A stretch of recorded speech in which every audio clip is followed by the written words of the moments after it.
Alô, meu querido irmão e minha querida irmã, a paz do Senhor. Estamos passando aqui nesse momento no nosso canal Escola Bíblica Dominical para dizer para você que já está disponível aqui no nosso canal o conteúdo da lição de adulto e da lição de jovem desse trimestre, tá bom?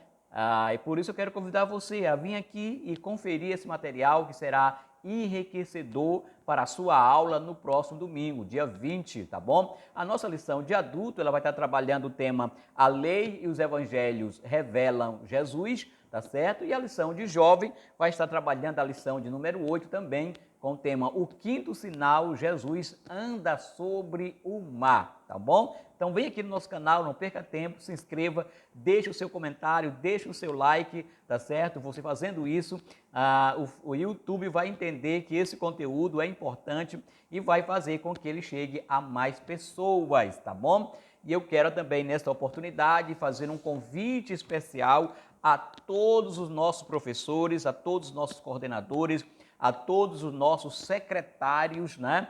Que neste sábado, dia 19, está sendo promovido pela nossa superintendência o nosso primeiro encontro geral de professores da Igreja Evangélica Assembleia de Deus aqui em Bacabal, tá bom? E teremos 3 plenárias. A primeira plenária, com a irmã Rosângela Oliveira, com o tema As qualificações e responsabilidades do educador cristão. A plenária com a irmã Maria José, com o tema Ensinar e Aprender na Escola Bíblica Dominical.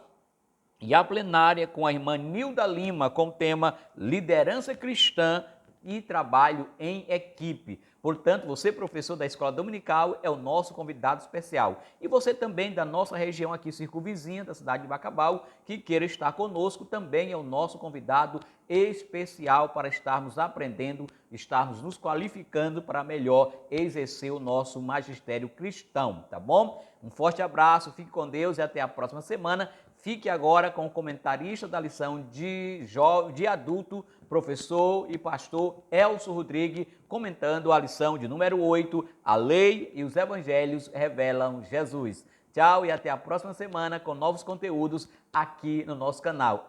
E não se esqueça, vai lá, se inscreva, deixe seu comentário, deixe seu joinha. Tchau e até a próxima oportunidade.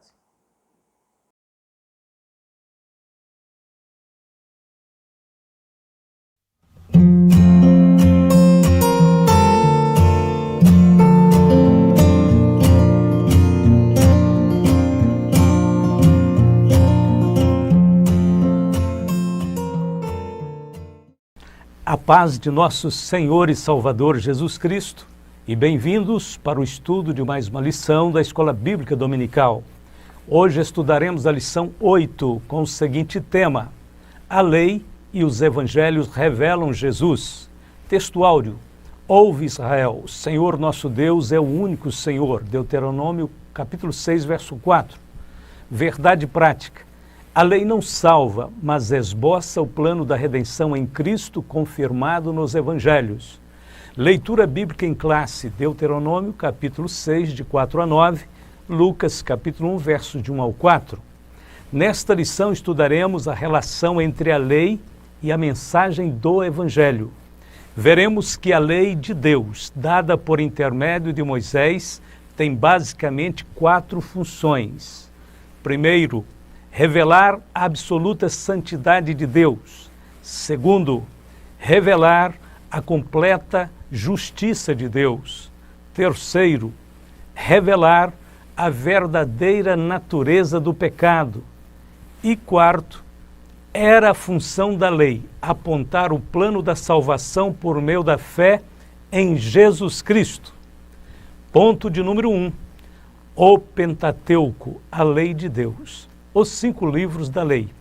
A palavra hebraica para o conjunto dos 5 livros de Moisés é Torá, com o sentido de instrução, ensino, direção. Para os judeus, esses 5 livros formam apenas um volume e constituem o código legislativo da nação judaica. O termo grego Pentateuco foi empregado no ano de 285 a.C., ocasião em que foi feita a primeira tradução do Antigo Testamento do hebraico para o grego, chamada Septuaginta. Pentateuco é uma palavra composta por dois termos, penta e teucos, que significa 5 volumes. Os 5 livros de Moisés, Gênesis, Êxodo, Levítico, Números e Deuteronômio, são chamados na Bíblia de livro da lei, livro de Moisés, lei de Moisés, lei de Deus, livro do Senhor e lei do Senhor. A grandeza da lei. A lei de Moisés é o alicerce da revelação bíblica e os judeus a consideram a expressão máxima da vontade de Deus. Segundo os antigos rabinos, a lei contém 613 preceitos, sendo 248 mandamentos e 365 proibições. Logo no início do Sermão da Montanha, Jesus deu explicações sobre o que ele pensava a respeito da lei de Deus. Jesus disse: não cuideis que vim destruir a lei, ou os profetas, não vim abrogar, mas cumprir. Mateus 5,17. O termo abrogar significa pôr de lado ou abolir. Só em pensar em tal coisa já seria uma profanação e blasfêmia para o judeu comum. Como é que o maior dos judeus, o Cristo, poderia pensar em tal coisa?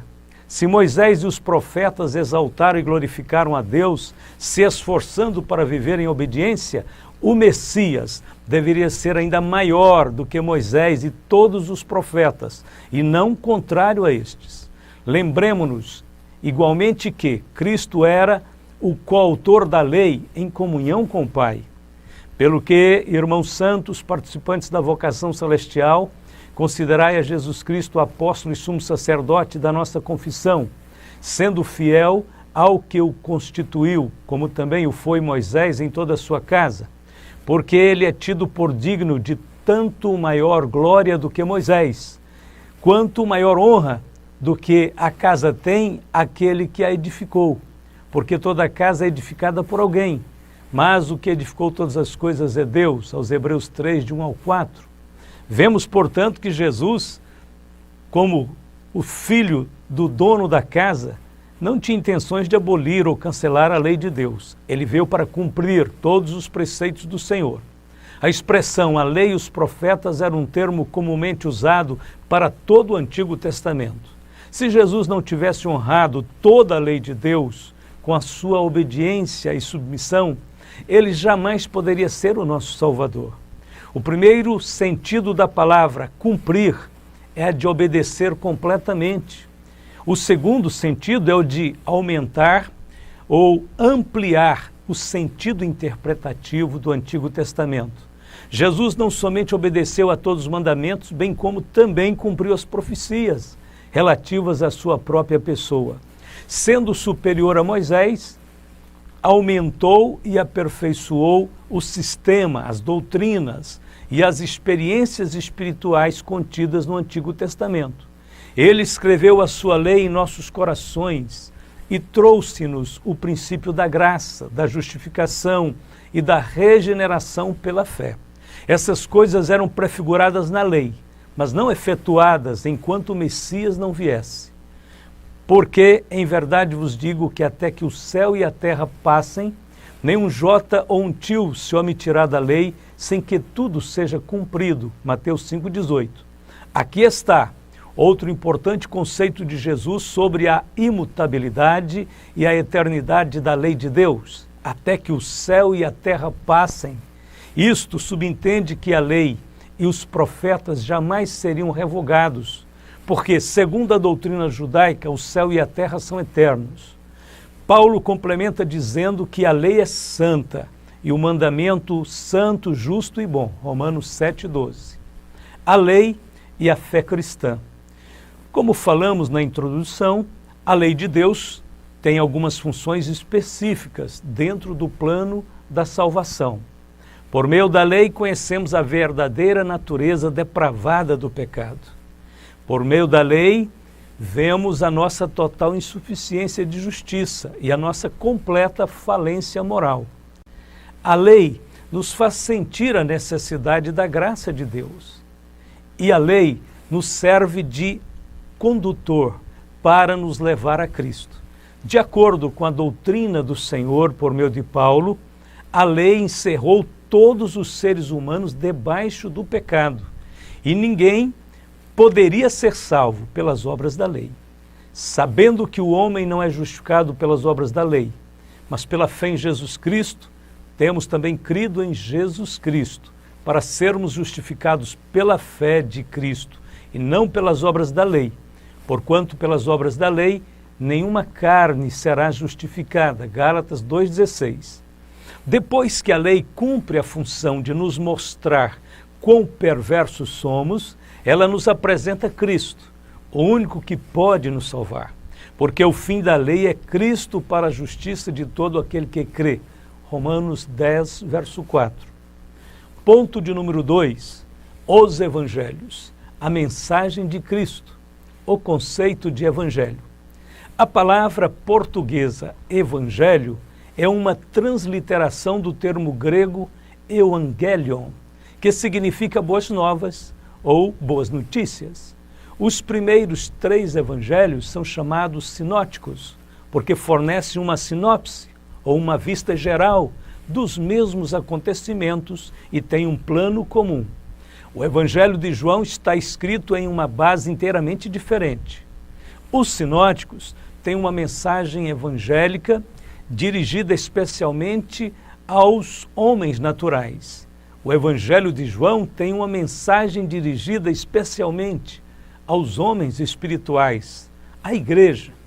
Os sinóticos dão ênfase ao ministério que Cristo desenvolveu especialmente na Galileia. João focaliza de modo especial o ministério de Cristo na Judéia. Os sinóticos mostram com mais detalhes a vida pública de Jesus. João mostra mais a sua vida particular. Os sinóticos realçam mais os milagres e as parábolas de Jesus. O Evangelho de João, os discursos do Mestre Jesus. A mensagem do Reino de Deus. O Evangelho de Mateus serve de elo entre o Antigo e o Novo Testamento. O seu propósito era provar que as profecias antigas tinham se cumprido em Jesus Cristo, o Messias.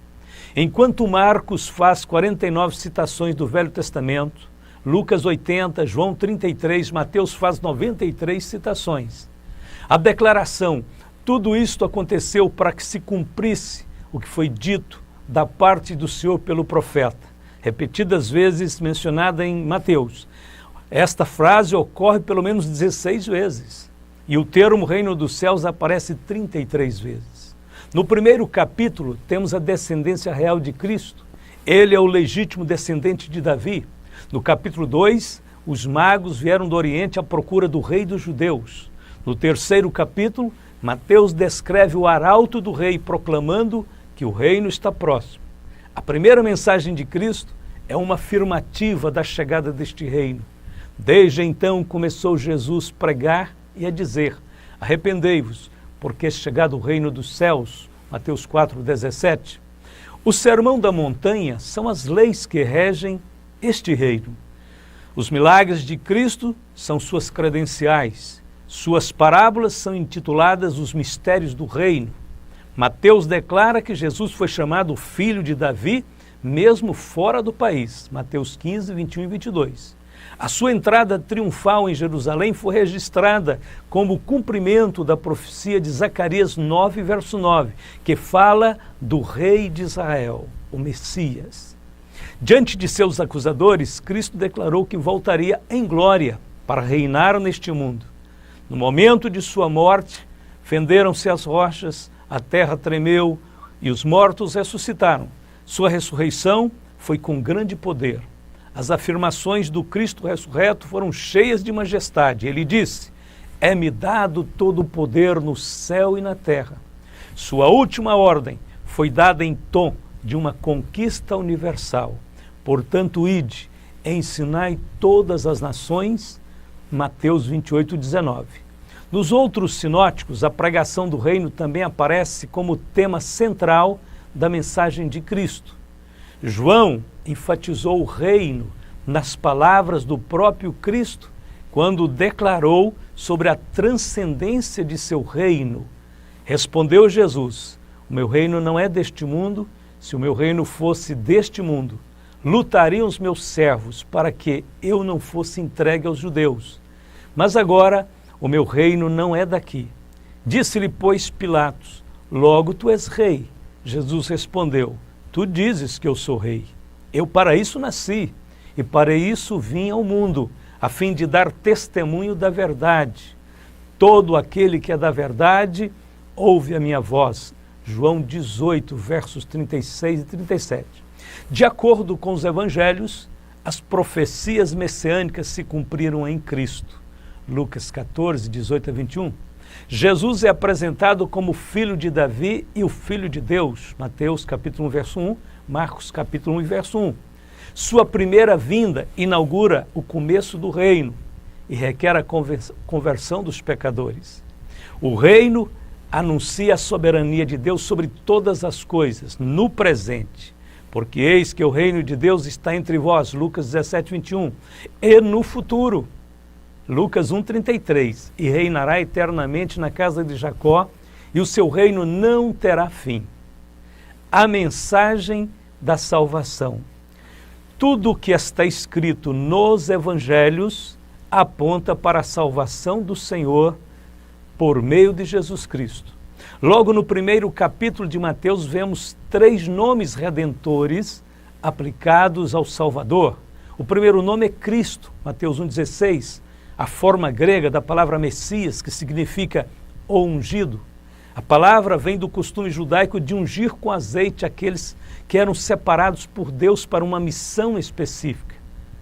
A Bíblia diz, como Deus ungiu a Jesus de Nazaré, com o Espírito Santo e com virtude, o qual andou fazendo bem e curando a todos os oprimidos do diabo, porque Deus era com ele. Atos 10, 38.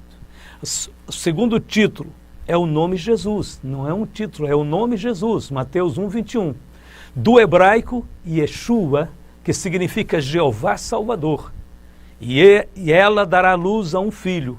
Ele porás o nome de Jesus, porque ele salvará o seu povo dos seus pecados.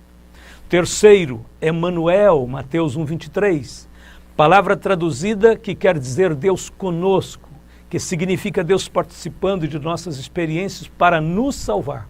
É uma referência às bênçãos oriundas da encarnação do Verbo eterno. Porque não temos um sumo sacerdote que não possa compadecer-se das nossas fraquezas, porém um que, como nós, em tudo foi tentado, mas sem pecado.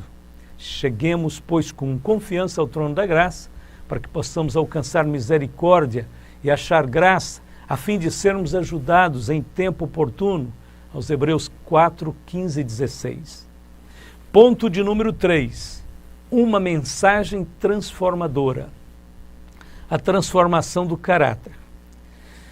Primeiramente, a lei de Deus servia para regular o caráter e a conduta de Israel.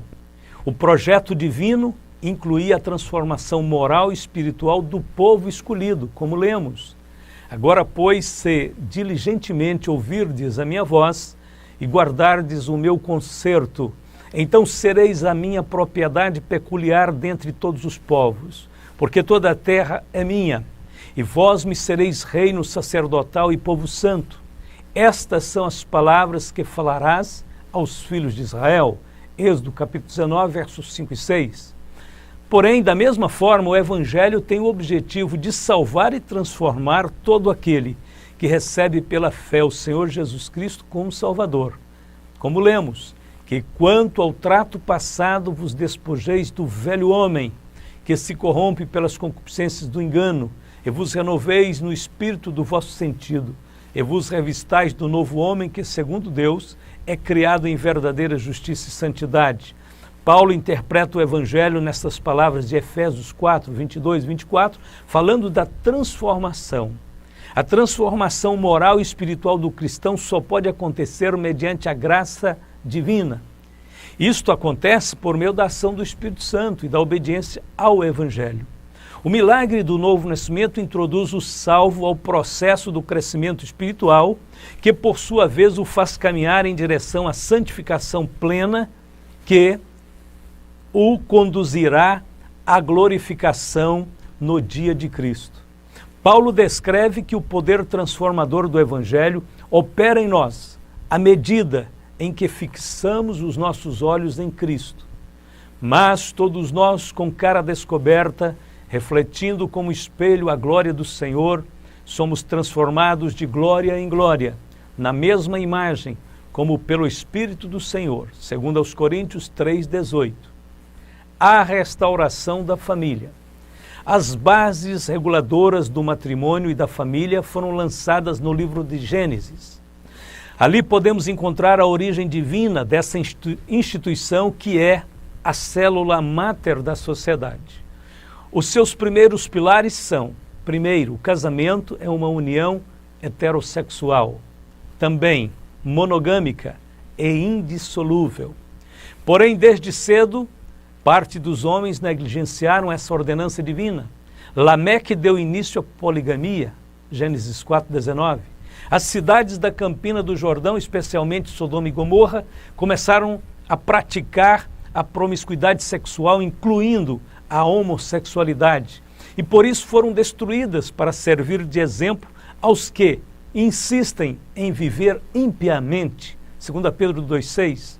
Nos evangelhos, o Senhor Jesus reitera o propósito divino do matrimônio a respeito da união monogâmica, heterossexual e indissolúvel. Está escrito: então chegaram ao pé dele os fariseus, tentando-o e dizendo-lhe: é lícito ao homem repudiar sua mulher por qualquer motivo? Ele, porém, respondendo, disse-lhes: não tendes lido que no princípio o Criador os fez macho e fêmea? E disse: portanto, deixará o homem pai e mãe e se unirá à sua mulher, e serão dois numa só carne? Assim não são mais dois, mas uma só carne. Portanto, o que Deus ajuntou, não separe o homem. Mateus 19, de 3 a 6. As exceções para a dissolução do casamento só podem ser justificadas em casos de morte, Romanos 7,2, infidelidade, Mateus 5,32,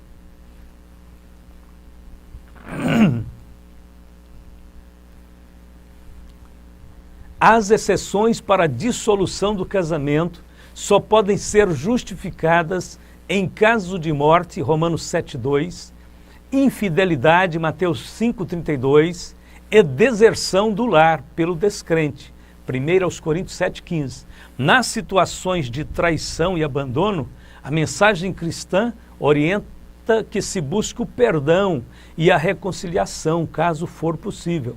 Se o cônjuge infrator permanecer endurecido no pecado, não aceitando a reconciliação e o perdão, o cônjuge inocente fica livre para seguir a sua vida, livre deste compromisso. A traição é uma quebra de aliança que só pode ser corrigida com o arrependimento sincero e uma completa atitude de humildade e perdão. A regeneração da sociedade. Os 613 preceitos da lei foram resumidos nos 10 mandamentos. Estes, por sua vez, foram resumidos no Novo Testamento por Cristo, em 2 mandamentos. O Senhor Jesus ensinou que todo o sistema, a lei e os profetas, apontam para 2 ações: amar a Deus sobre tudo e sobre todos, e o próximo como a si mesmo, Mateus 22, 37 a 40. Os judeus foram escolhidos para serem os depositários da revelação divina, mas o plano salvífico é apresentado na Bíblia a todas as nações da terra. Em ambos testamentos vemos que o amor de Deus é abrangente, amplo, irrestrito e incondicional. Na chamada de Abraão, vemos que Deus tensionava abençoar todas as famílias da terra, Gênesis 12, verso 3. No Salmo 22, vemos a narrativa profética dos sofrimentos de Jesus como Messias, quando foi ao Calvário. Na parte final deste salmo, o Espírito Santo proclama a abrangência universal da obra redentora de Cristo, como lemos: lembrar-se-ão do Senhor, e a ele se converterão os confins da terra, perante ele se prostrarão todas as famílias das nações, pois do Senhor é o reino, é ele quem governa as nações. Salmo 22, versos 27 e 28. Da mesma forma, os evangelhos asseguram a universalidade do amor de Deus como base da salvação para todos os povos. É praticamente impossível pensar no evangelho sem se lembrar de João 3,16, porque Deus amou o mundo de tal maneira, glória a Deus, Em razão disso, o Senhor comissionou a igreja que levasse a sua mensagem até os confins da terra. De tal forma que a igreja deve ser fiel e deve permanecer empenhada em sua tarefa evangelística até que Cristo volte. Glória a Deus. Vamos para a conclusão de nossa lição.